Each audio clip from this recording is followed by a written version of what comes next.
80 WPM की speed से dictation start होगी 3 सेकंड बाद।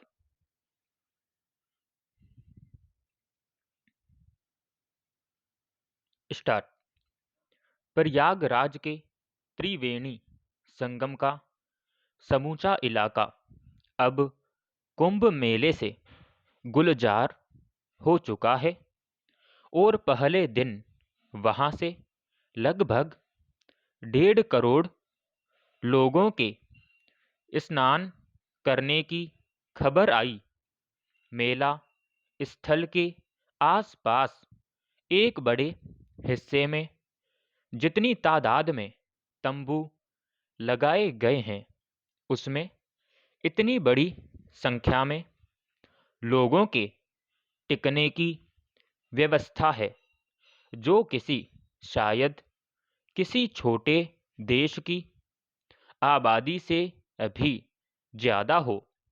जाहिर है, इसके साथ ही सबसे बड़ी चुनौती और जिम्मेवारी सरकार के सामने है कि वह इस मेले में व्यवस्थागत इंतजामों के मोर्चे पर कितनी चौकस है और वहां पहुंचने वाले लोगों को कितनी सुविधा होती है।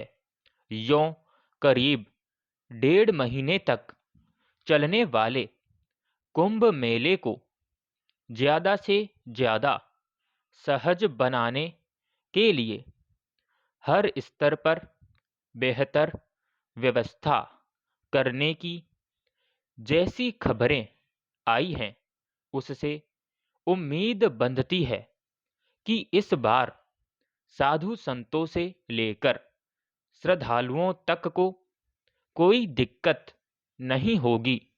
फिर भी करोड़ों लोगों की मौजूदगी की वजह से जैसे हालात पैदा होंगे, उसमें सब कुछ को ठीक बनाए रखने के लिए हर स्तर पर बहुत ज़्यादा चौकसी की जरूरत होगी। विराम पैराग्राफ।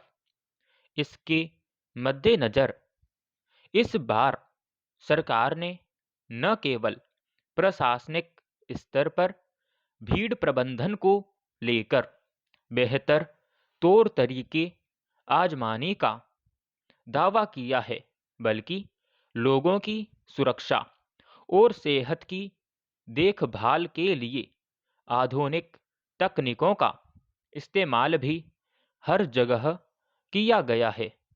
मसलन पिछले कुछ समय से सुर्खियों में आई कृत्रिम मेधा यानी AI मेले की व्यवस्था को कई स्तर पर सहज और सुरक्षित बनाने में मददगार साबित हो रही है।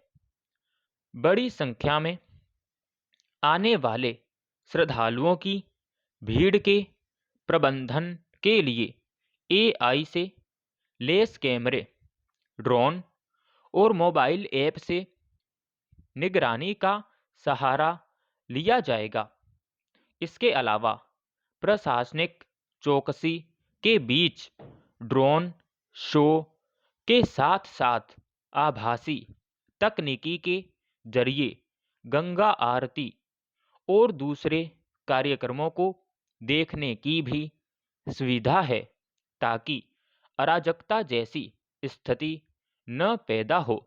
कहा जा सकता है कि करोड़ों लोगों की कुंभ यात्रा को कामयाब बनाने के लिए सरकार और प्रशासन ने मोर्चा थामा हुआ है, मगर यह भी सच है कि आपात स्थिति का अंदाजा किसी को नहीं होता और पूर्व तैयारी की जरूरत इसीलिए होती है। विराम समाप्त।